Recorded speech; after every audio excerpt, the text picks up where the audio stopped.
আসসালামু আলাইকুম গাইস।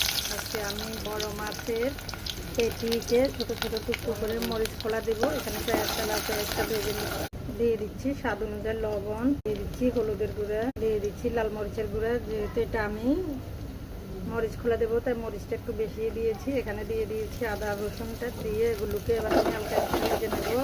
দেখুন মশলাটাকে আমি কয়েক মিনিট ভালোভাবে ভেজে নিয়েছি, ভাজা হয়ে গেছে। এবার দেখুন আমি মাছের টুকরাগুলো দিয়ে দিচ্ছি। এটা অনেক বড় একটা মাছ, ওই মাছের পেটিটা ছোটো ছোটো করে নিয়ে এবার আমি এগুলোতে মরিচ খোলা দেবো। বড় মাছের পেটি এভাবে মরিচ খোলা দিলে কিন্তু খেতে অনেক ভালো লাগে, অনেক মজা লাগে। এটাকে আমি এবার কয়েক মিনিট এভাবে ভালোভাবে ভেজে নেবো।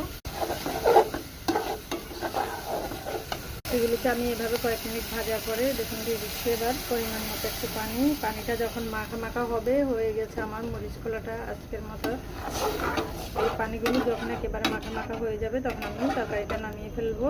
হয়ে যাবে আমার মরিচ খোলাটা আজকের মতো এখানে শেষ। আল্লাহ হাফেজ।